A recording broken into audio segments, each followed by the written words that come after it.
I thought Michael Penix's debut went very well. Obviously, the score got out of hand, so they didn't really need to put a whole lot of pressure on him in the second half or put their pedal to the metal. But if you liked what you saw from Michael Penix, hit that thumbs up button.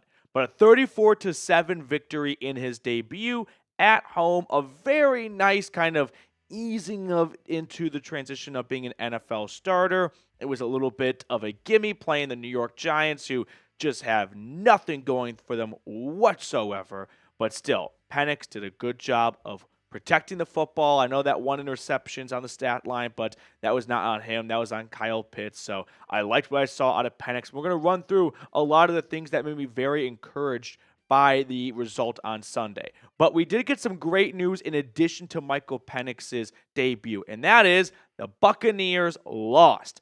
Dallas Cowboys did the Falcons a huge favor and held on to win. Thank you, Deron Bland, for stripping the ball from Rachaad White. And now the Falcons are back in the driver's seat for the NFC South. They are on a collision course to play the Minnesota Vikings, and they control their own destiny. If the Falcons win out, they are hosting a playoff game. In fact, the Falcons can't even get a wild card game anymore because there's no way they can not win the division if they were to make the wild card. So if you look at the remaining schedules for the Falcons and the Bucs, as the two teams are tied at 8-7, I would say it's a little bit easier for the Bucs. Both teams play the Panthers at home, but I think we can all agree that playing at the Commanders versus home against the Saints is a more challenging schedule. So there's a 0% chance of getting the wild card anymore, by the way. If the Falcons were to beat the Commanders and then win Week 18, they would just win the division. If they were to beat the Commanders but lose in Week 18, the Commanders would still have one more win, and they would get the wild card spot. So no more wild card path for Atlanta. It is NFC South or bust. It is playoff game in the Benz or nothing. So that gets us set for a big Sunday Night Football matchup with the Commanders one win away from securing their first playoff game in a couple of years. 2020, when Taylor Heineke nearly beat the Patriots. Beat the Patriots, beat the Bucs with Tom Brady, and what was the closest game for Brady and the Bucs all postseason. But big game from Landover, Maryland on Sunday night with the Falcons coming to town. So who you got on Sunday, Atlanta or Washington? Let me know. I'm nervous about this game because the Commanders showed a lot of resilience against the Eagles. I thought the Eagles were going to win that, and if they have Jalen Hurts all four quarters, they probably do win that game. But this is football, next man up, and the Commanders made some big plays at the end of the game, so kudos to them and credit to them for coming out on top. So with that in mind, let's switch gears from the good playoff news we got and now talk about Michael Penix and his first start. I'm just going to call it his debut. I know he played 2 games already, but it's just easier to call it his NFL debut because this really was it, aside from him playing some garbage time against Seattle and Denver. So a few stats that really popped out to me in a positive way. Play action rate, 20.7%. Now, before we get any further, I will say, because of how lopsided the score was, I don't think we got a fair enough data sample size from this game because in the second half, the Falcons were not trying to apply much pressure. They were pulling back. They weren't having Penix throw the ball deep or into dangerous spots. So that definitely skews the numbers a little bit. But make no mistake, they were able to run play action a lot more effectively and a lot more often with Michael Penix than with Kirk Cousins.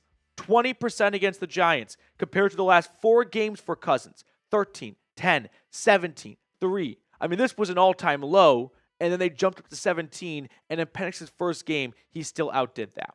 The Falcons simply had no confidence in Kirk Cousins to get under center, take the snap, and run play action.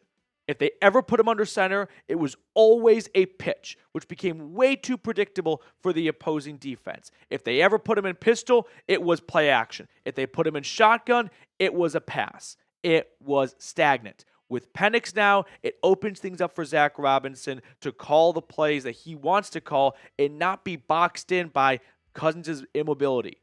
So the offense looked so much smoother, which is pretty wild to say given that a rookie was in charge. But honestly, it was a much better show offensively with Penix than anything we have seen from Atlanta Since probably the Bucks game. Maybe you could argue the Cowboys game, but I'll take it a step further and say you got to go back to the Bucks game, probably on the road. So I guess that road Bucks win. But the offense, I think we can all agree, for the last 5 weeks was stale. It was bad. It was putrid. And with Penix in his first NFL start, it looked 10 times better than anything we had seen for the last 5 or 6 weeks. I've got more stats from Penix to look at in just a second, but I do want to give a quick shout out to our friends over at Prize Picks. Prize Picks is the best place to get real money sports action. With over 10 million members and billions of dollars in awarded winnings, Prize Picks has made daily fantasy sports accessible to all. You just pick more or less on at least 2 players for a shot to win up to 1,000 times your cash during Pickmas. Here are my selections for this upcoming Monday night. I'm taking the less on Jordan Love and Spencer Rattler, and I'm taking the more on the kicker Blake Grupe at 0.5 field goals. So if you like my selections and you want to have some extra fun while watching Monday night, or maybe you just want to avoid your family, because that's what everyone does quietly during Christmas, download the app today and use code CLNS to get $50 instantly after you play your first $5 lineup. All of that information is in the comments and description of today's video. Download the app today and use code CLNS to get $50 instantly after you play your first $5 lineup. Prize Picks. Run your game. Another stat that jumped out to me in a positive way was the lack of sacks. 0 to be exact. And I know the Giants suck, but if they do have one strength, it's probably their pass rush. Kayvon Thibodeau, former top pick out of Oregon. Brian Burns coming over from Carolina. They lost Dexter Lawrence, but that's probably one of their calling cards. And Michael Penix did not take a single sack. And it wasn't because the offensive line was playing lights out. No, it was because Penix was able to avoid taking sacks after getting pressured. I mean, look at the previous couple games here in the sacks Kirk Cousins took versus the amount of pressures they had. 3 sacks. 1, 1, 3. I mean, it wasn't an absolute train wreck with Kirk, but in game 1 with Penix, usually we see the rookies hold on to the ball for too long, right? Think it's college where they can just outrun everyone and be more athletic, and you go, holy crap, NFL defensive ends are as fast as my college wide receivers. At least in just one game, I know it's only one game, I'm probably overreacting. Penix was very smart and very cool and calm and honestly comfortable in the pocket. I mean, if I was watching that game, I would not assume that was Penix's NFL debut. To me, that looked like Penix making his 10th or 11th start in the NFL. So very encouraging stuff to see when it comes to what's going on up here in terms of reading the defense and knowing when to get the ball out of his hand and maneuvering in the pocket. Because with Kirk Cousins, the moment pressure came, he put 2 hands on the football and just braced for impact. Third stat that I really liked was the vertical passing. Why did Atlanta take Penix 8th overall? It's not because he's a funny guy or a nice guy, which he may be.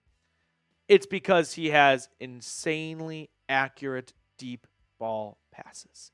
And we saw that in glimpses. Unfortunately, we didn't get to see more of it because of the score. It was 34-7. In the fourth quarter, they weren't going to have Penix start dialing up, 4 verts. But if you do go back to the first quarter, when it was a close game, look at some of the passing. I mean, first off, just early on, Penix's first drive, and where does he go? Drake London, 15 yards down the field. I know I'm probably stretching this a little bit too much, but we often see a lot of quarterbacks in their very first start. Caleb Williams, Bo Nix, check it down a ton. I mean, Penix had no fear to uncork the deep ball. I mean, look at the very first series right here. He's trying to go to Drake London inside the 10-yard line. He's looking for from where he's throwing, about a 20-yard pass, right? From the 35 to the 10. From the line of scrimmage, about a 15-yard pass. I mean, we're looking at some nice vertical shots, and that's what Penix did so well at Washington. How about fast forward to the very, very beginning of the second quarter, and Penix layers a beautiful pass to Darnell Mooney, 20 yards from the line of scrimmage, 25.5 yards from where he actually releases it. He gets it over the defender at the 45, but not so much overthrown that the defender at the 48-yard line on the Giants half can make a big play on the football. It was a perfect ball to Mooney where only he could get it, and also not putting Mooney in harm's way. How many times did we see Baker Mayfield throw ambulance passes to his receivers last night on Sunday night? He was playing a game of how many of my guys can I get killed by putting a ball right between my player and the safety. Penix did a very nice job of protecting his guys, and that's something that usually rookies make mistakes doing. So I was very encouraged by Penix's debut.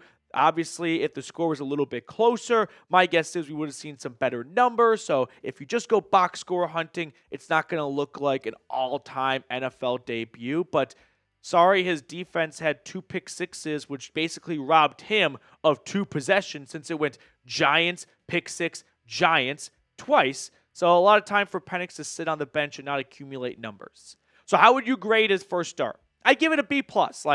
I think if I gave it an A or an A+, it would probably be a little bit demeaning to guys whose first starts include 3 touchdowns and 300 yards. So I'll give it a B+, but if this game was a much more competitive game, I think Penix could have had numbers like that based on what we saw in a little bit of a small sample size when this game was still close.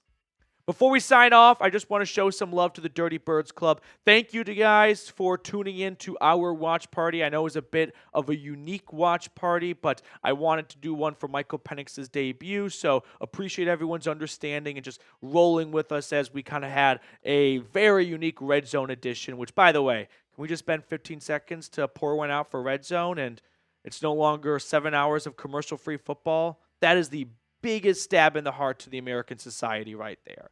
Screw the suits at NFL for selling ads for Red Zone. That was the one last good thing we had, and they took it from us.